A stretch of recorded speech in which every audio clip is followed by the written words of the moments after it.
Good morning students, how are you.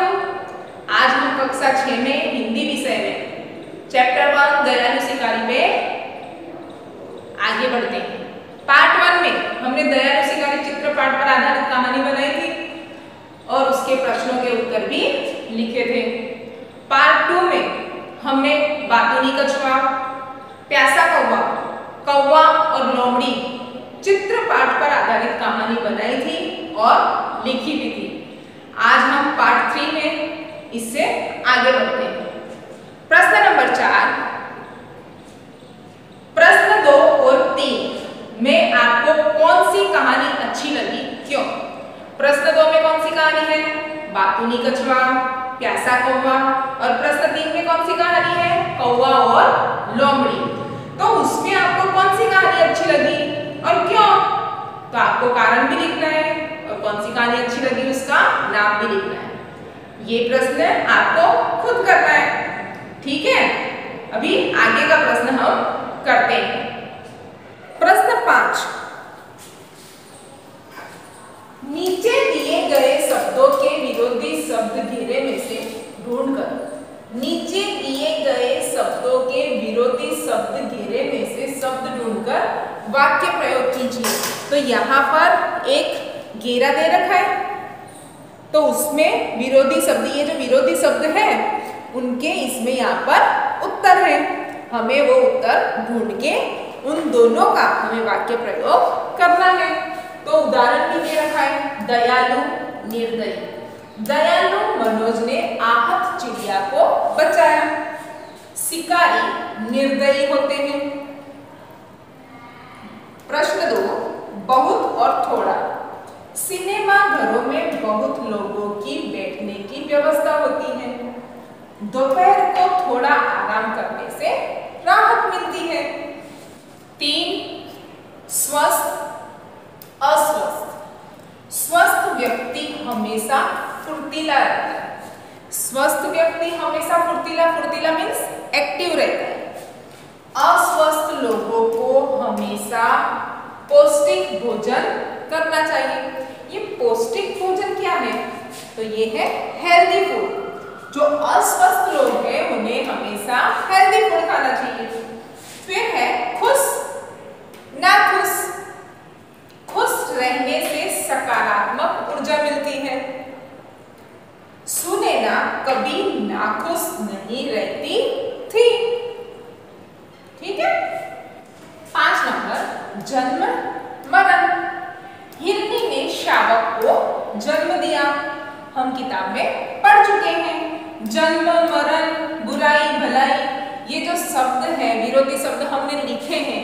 मैंने जो वाक्य लिखवा है वो वाक्य आपको नोटबुक में लिखने हैं, लेकिन इसके अलावा आपको कोई वाक्य खुद की अपनी तरफ से बनाना हो और लिखना हो तो आप लिख सकते हो। मेरे दादाजी की मरण तिथि जनवरी में आती है। बुराई, भलाई। हमें दूसरों की बुराई नहीं करनी चाहिए। दूसरों की भलाई करने से हमारी तारीफ होती है। तारीफ यानी कि हमारी प्रशंसा होती है, ठीक है, हमारी बड़ाई होती है, ऐसे। अब हम संज्ञा के बारे में चर्चा करते हैं। तो संज्ञा किसे कहते हैं? संज्ञा यानी कि नाम। किसी भी व्यक्ति का नाम होता है, किसी भी वस्तु का नाम होता है, किसी स्थान का नाम होता है, और हम जो भाव प्रकट करते हैं उसका भी हमने नाम दे रखा है। मैंने अपने दादाजी की मौत की खबर सुनी तो मुझे बहुत दुख हुआ। फूलों की खुशबू अच्छी होती है, तो ये है एक भाव प्रकट किया कि फूलों की खुशबू अच्छी होती है। तो संज्ञा किसे कहते हैं? एक नाम है। अगर नाम ना होता तो हम किसी भी व्यक्ति को कैसे पहचानते? जब बच्चे का जन्म होता और उसका नामकरण ना होता तो हमें पहचानने में बहुत ही डर लगता या फिर मुश्किल खड़ी हो जाती। तो हम देखते हैं कि संज्ञा किसे कहते हैं? किसी व्यक्ति, वस्तु, स्थान या भाव को प्रकट करने वाले शब्दों को संज्ञा कहते हैं। किसी व्यक्ति का नाम है राम, रीटा, महेश, सीता। कोई भी व्यक्ति का नाम कुछ ना कुछ तो होता ही है। वस्तु का नाम तो ताजमहल, रेलगाड़ी, खिलौने, सोना।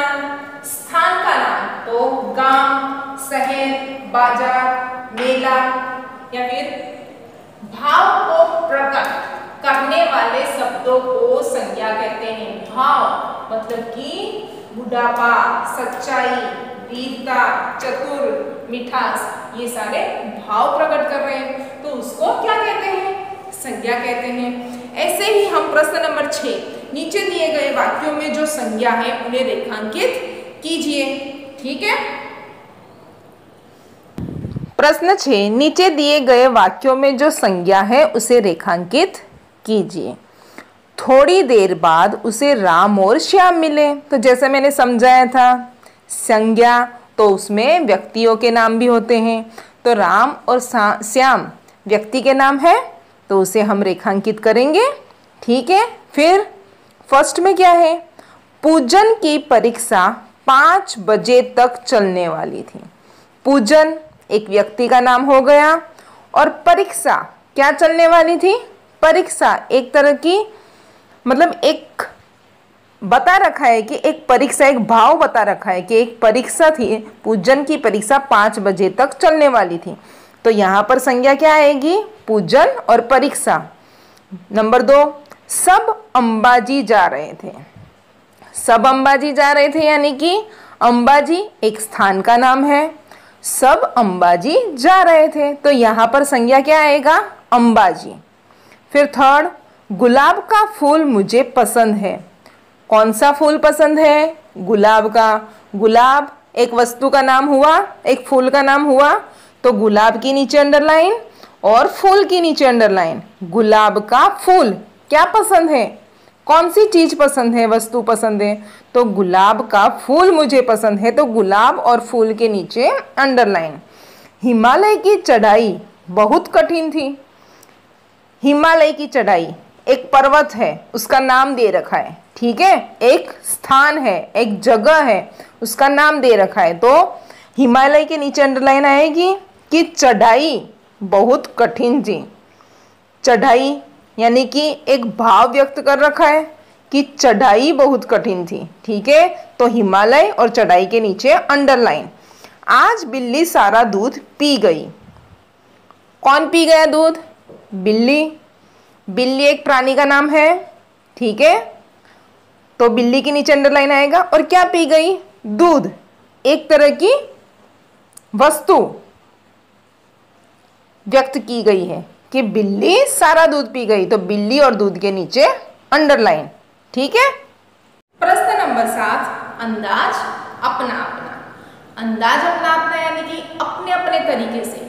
क्या है प्रश्न? यदि शिकारी की जगह तुम होते तो क्या करते?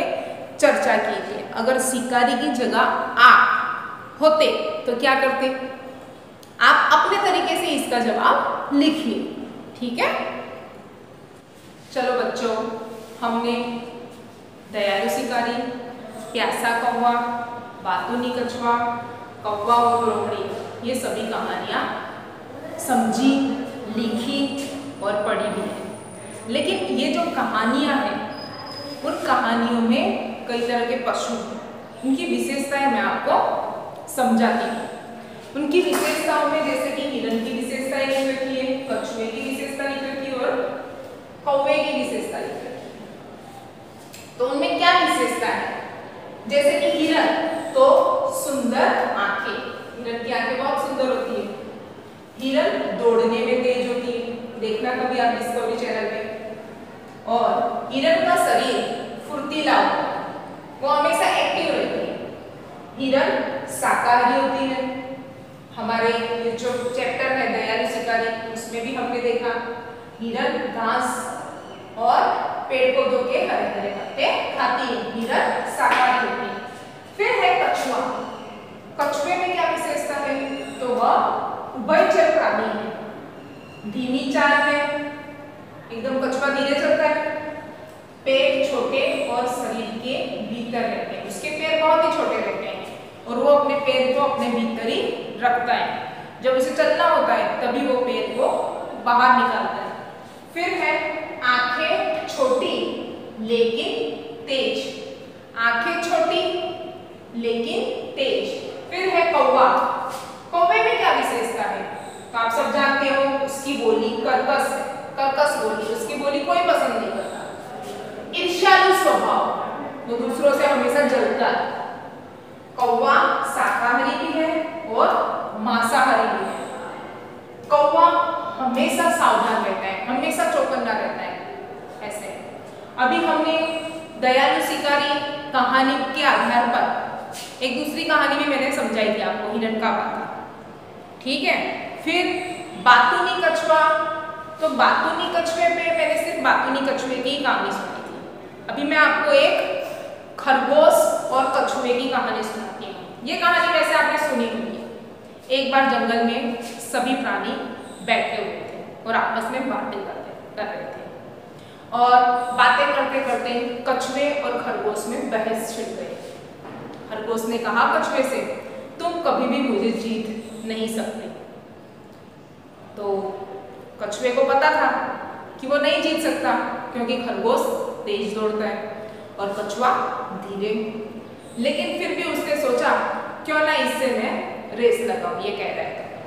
खरगोश भी यही चाहता था कि एक बार उन दोनों में रेस हो जाए। उन दोनों ने आपस में रेस लगा ली। रेस लगाने में ऐसी शर्त थी कि इस जंगल से उन दोनों कछुए को और खरगोश को दूसरे जंगल में जाना। जो दूसरे जंगल में पहले जा सके वह विजेता कहलाएगा। कछुआ और खरगोश दोनों तेज तेज दौड़ने लगे। खरगोश की तो तेज चाल होती है, लेकिन कछुआ धीरे धीरे चल रहा था। ऐसे करते करते खरगोश बहुत दूर निकल गया। वो पीछे मुड़ के देखता है तो उसे कछुआ कहीं भी नहीं दिखाई नहीं देता, और तेज दौड़ते दौड़ते वो थक गया था। एक पेड़ के पीछे उसने सोचा क्यों ना अभी मैं थोड़ी देर के लिए सो जाऊं, थका हूं। जब कछुआ आएगा तो मैं फिर से तेज दौड़ने लगूंगा और जंगल के उस पार पहुंच जाऊंगा और मैं जीत जाऊंगा। लेकिन खरगोश को बहुत तेज नींद आ गई, बहुत गहरी नींद आ गई। ऐसे बिना चिंता के वो चैन की नींद सो गया। कछुआ अपनी धीमी चाल से धीरे धीरे करके आगे आ गया। कछुए ने देखा कि खरगोश तो सोया हुआ है, तो कछुए ने मौके का फायदा उठा लिया और वो धीरे धीरे करके अपनी चाल से दूसरे जंगल में पहुंच गया। और जब खरगोश ने आंखें खोल के देखा तो उसे पता चला कि कछुआ तो आज रेस में जीत गया है। उसे कछुए के सामने और जंगल के सभी प्राणियों के सामने बहुत ही शर्मिंदगी महसूस हुई। लेकिन अब क्या, अब शर्मिंदगी महसूस होने से क्या हुआ?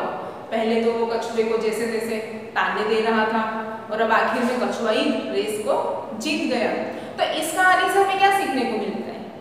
इस कहानी से हमें यह सीख मिलती है कि हमें कभी भी दूसरों से ईर्ष्या नहीं करनी चाहिए और खुद पर जरूरत से ज्यादा घमंड नहीं करना चाहिए।